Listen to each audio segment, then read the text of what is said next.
जय हिंद दोस्तों अमेरिका ने भारत को भी धमकी दिया, जो ईरान से ट्रेड करेगा उस पर सैंक्शन लगा दिए जाएंगे। तो इसमें भारत का नाम तो नहीं लिया, लेकिन उन्होंने कहा कोई भी देश हो। तो भारत का से ही चिड़न हुई है अमेरिका को। तो पाकिस्तान के लोग इस पर चर्चा कर रहे हैं कि वो भारत अपने ही लोगों के बारे में सोचता है, तो वो अमेरिका की नहीं मानेगा और उससे ईरान से ट्रेड करेगा। चलिए वीडियो देखते हैं। चाबहार पोर्ट पर भारत ईरान की डील से अमेरिका को मिर्ची लगी है। प्रतिबंधों की चेतावनी अमेरिका ने दे दी है। भारत ईरान की डील से अमेरिका क्यों परेशान है? See, anyone considering business deals with Iran, they need to be aware of the potential risk that they are opening themselves up to and the potential risk of sanctions. America जो है उसने India को ये कहा है कि be careful, there could be a potential risk of sanctions अगर India और ईरान जो है वो अपनी चाबहार पोर्ट डील करते हैं। हम ये नहीं करेंगे, हम आपकी अमेरिका की बात नहीं मानेंगे। हम देखेंगे कि इंडियन अवाम का नेशनल इंटरेस्ट क्या है। वो जो इंडियन अवाम का नेशनल इंटरेस्ट है, उन्होंने कहा वो सबसे ज्यादा हमारे लिए इम्पोर्टेंट है। वहां पे अमेरिका को कोई खुजली और अमेरिका ने बोला साहब ये आप नहीं कर सकते। यूनाइटेड स्टेट्स ने एक वार्निंग दी है, भारत का नाम नहीं लिया वार्निंग में, बोला एनीवन, कोई भी हो जो वायलेट करेगा ये सैंक्शंस जो ईरान के ऊपर लगे हुए हैं वो हम नहीं बर्दाश्त करेंगे। और Vedant Patel, US State Department principal deputy spokesperson Vedant Patel ने एक व्हील्ड वार्निंग दी है India. India-US relationship is volatile at best and bullying at worst. So you're accusing me of bullying US?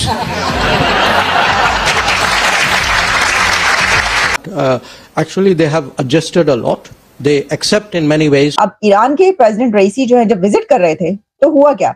हुआ ये कि उसी वक्त अमेरिका की तरफ से क्या दिया गया, जब उनसे सवाल किया गया डेली प्रेस ब्रीफिंग्स के दौरान, तो उन्होंने कहा कि एग्जैक्टली हम देख रहे हैं, होशियार रहे, ये सैंक्शंस लगेंगी, जो भी कारोबार करेगा, जो भी बिजनेस करेगा ईरान के साथ। तो अब क्या हुआ? इंडिया ने तो ईरान के साथ कर लिया एग्रीमेंट, 10 साल का चाबहार का पोर्ट का ये एग्रीमेंट है, तो सैंक्शंस लग सकती हैं। लेकिन आपका क्या ख्याल है कि इंडिया पर सैंक्शंस लगेंगी ईरान के साथ कारोबार करने पर? भारत ने जो ये डील की है, अमेरिका को ये पसंद नहीं आ रहा है।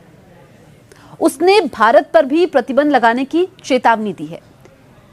भारत ने सोमवार को ईरान के साथ चाबहार पोर्ट को लेकर बड़ी डील की है। दोनों देशों के बीच 10 साल के लिए इस डील के तहत भारत ईरान के दक्षिण पूर्वी तट पर स्थित इस बंदरगाह के शाहिद बेहिश्ती टर्मिनल का विकास और फिर संचालन करेगा।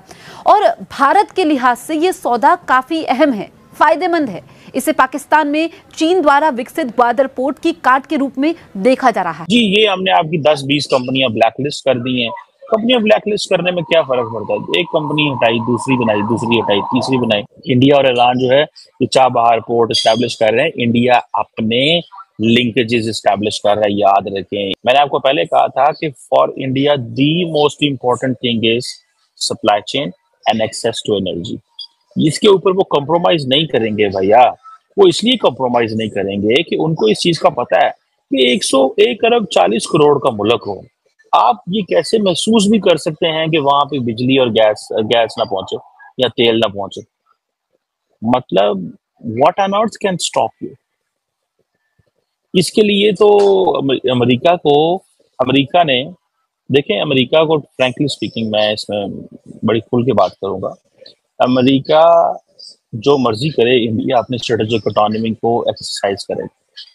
S-400 लिया, किया, अमेरिकन बोलते रहे। आपको पता है S-400 के मुकाबले जब टर्किश भी लेना चाह रहे थे तो उन्होंने कहा नहीं, आप हमारे लाए, आप नहीं ले सकते। और उन्होंने अकार्ड्स एक्ट को इम्प्लीमेंट कर दिया। उन्होंने कहा इधर आओ, कुछ टर्किश को मना कर दिया, लेकिन वो काम इंडियंस ने कर लिया रशिया से।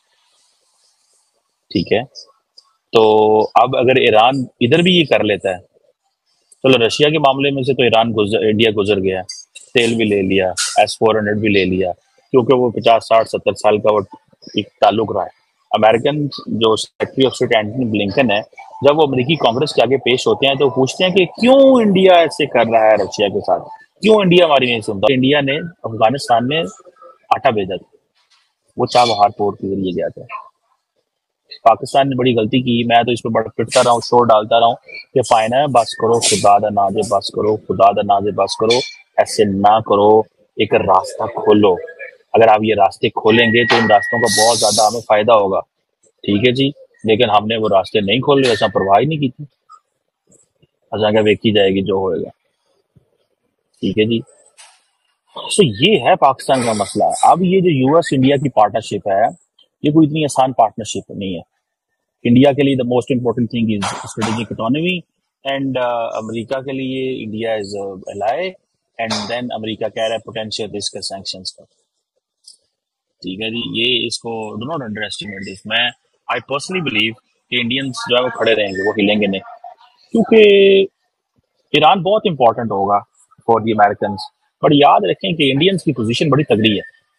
कहाँ चाइना पूरे का पूरे को, अगर कोई एक उस इलाके में पूरे का पूरा मुल्क है जिसके पास कैपेबिलिटी है, बट जापान तो कुछ नहीं है ना अगर अमेरिका ना खड़ा हो तो। साउथ कोरिया तो कुछ नहीं है ना अमेरिका ना खड़ा हो। फिलीपाइंस तो कुछ नहीं है ना अगर अमेरिका ना खड़ा हो। कोई मुल्क भी कुछ नहीं है। इन तमाम मुल्कों में अगर कोई मुल्क किसी को जिसकी कोई वैल्यू वर्थ है, जो चाइना के मुकाबले में खड़ा हो सकता है, तो वो सिर्फ इंडिया ही खड़ा हो सकता है। प्रेसिडेंट रईसी जो है जब विजिट कर रहे थे तो हुआ क्या? हुआ ये कि उसी वक्त अमेरिका की तरफ से क्या दिया गया। जब उनसे सवाल किया गया डेली प्रेस ब्रीफिंग्स के दौरान, तो उन्होंने कहा कि एग्जैक्टली हम देख रहे हैं, होशियार रहे, ये सैंक्शंस लगेंगी, जो भी कारोबार करेगा, जो भी बिजनेस करेगा ईरान के साथ। तो अब क्या हुआ? इंडिया ने तो ईरान के साथ कर लिया एग्रीमेंट, 10 साल का चाबहार का पोर्ट का ये एग्रीमेंट है। तो उसके अंदर खबर आ रही है कि इसी तरीके से सवाल किया गया प्रेस ब्रीफिंग के दौरान अमेरिका में, और वेदांत जो उनके स्पोक्स पर्सन है, उनसे पूछा गया कि जनाब ये जो है सिलसिला, तो उन्होंने कहा कि हाँ सैंक्शंस का खतरा है, और जो भी उनके साथ कारोबार करेगा तो उसको जो है वो उसके ऊपर ये तलवार जो है ज़ाहिर के लटकती रहेगी कि सैंक्शंस लग सकती हैं। लेकिन आपका क्या ख्याल है कि इंडिया पर सैंक्शंस लगेंगी ईरान के साथ कारोबार करने पे? आप मुझे ये बताइए कि क्या इंडिया ने जब तेल लिया है रशिया से, जिस वक्त यूक्रेन और रशिया वॉर स्टार्ट हुई है और अमेरिका की तरफ से बहुत ज्यादा दबाव था और पूरी दुनिया को कहा गया था कि रशिया से कोई तेल नहीं लेगा, रशिया के साथ अपने ताल्लुकात खत्म कीजिए, क्या आपने देखा कि उस वक्त इंडिया ने उनसे तेल लेना छोड़ दिया? ऐसा नहीं हुआ। इंडिया ने भरपूर तरीके से दबा के तेल लिया है रशिया से। जिस तरीके से वो चाहते थे उन्होंने रशिया के साथ उस दौरान भी कारोबार किया। किसी ने कुछ कहा? कोई कुछ नहीं कह सका। किसके ऊपर सैंक्शन लगी? क्या इंडिया के ऊपर सैंक्शंस लगाई गई थी? नहीं लगी। इसकी वजह यह है कि जब आप अपने पांव पर खड़े होते हैं, जब आप दूसरों को बिजनेसेस दे रहे होते हैं, जब आपकी फॉरेन पॉलिसी इंडिपेंडेंट होती है, जब आप किसी की डिक्टेशन नहीं लेते, जब आपने किसी के कहने पर जंगें नहीं लड़ी होती, जब आपने किसी के कहने पर जिहाद नहीं किए होते, जब आपने किसी के साथ मिलकर दूसरे मुल्कों के खिलाफ जिहाद नहीं किया होता, जब आपने दूसरे मुल्कों को किसी के कहने पर नहीं तोड़ा होता, जब आपने भरपूर तरीके से एड नहीं ली होती, और जब आपने एड ले लेकर उसको अपने फायदे के लिए और पर्सनल वेल्थ के लिए इस्तेमाल किया होता है कि आपके स्विस अकाउंट से लेकर और भर जाते हैं, और एड देने वालों को इस चीज का इल्म होता है, तो फिर आप दूसरों के सामने अपने पांव पर खड़े नहीं रह सकते, आप अपने घुटनों पर होते हैं। और यही सिचुएशन है पाकिस्तान की। इंडिया के लिए the most important thing is strategic economy, and America के लिए India is ally, and then America कह रहा है पोटेंशियल रिस्क सैंक्शंस का, ठीक है जी। ये इसको do not under estimate this. मैं आई पर्सनली बिलीव कि इंडियंस जो है वो खड़े रहेंगे, वो हिलेंगे नहीं, क्योंकि ईरान बहुत इंपॉर्टेंट होगा फॉर दी अमेरिकन। बट याद रखें कि इंडियंस की पोजीशन बड़ी तगड़ी है। कहाँ चाइना पूरे का पूरे को, अगर कोई एक उस इलाके में पूरे का पूरा मुल्क है जिसके पास कैपेबिलिटी है, बट जापान तो कुछ नहीं है ना अगर अमेरिका ना खड़ा हो तो। साउथ कोरिया तो कुछ नहीं है ना अमेरिका ना खड़ा हो। फिलीपाइंस तो कुछ नहीं है ना अगर अमेरिका ना खड़ा हो। कोई मुल्क भी कुछ नहीं है। इन तमाम मुल्कों में अगर कोई मुल्क किसी को जिसकी कोई वैल्यू वर्थ है, जो चाइना के मुकाबले में खड़ा हो सकता है, तो वो सिर्फ इंडिया ही खड़ा हो सकता है, ठीक है जी। ये जो चीजें हैं ये बड़ी इंपॉर्टेंट है इसके लिए। लेट्स सी इसमें क्या होता है, कैसे होता है, ये कौन कौन इसमें सो ये चीजें हैं, और इस पे मैं चाहता हूँ कि इसको ये देखा जाएगा, ठीक है ना। ये आप देखिए कि ये एक इस तरह का माहौल बनेगा कि जो जो हमें बहुत सारी एक ग्लोबल पॉलिटिक्स के अंदर तब्दीलियां आती नजर आएंगी।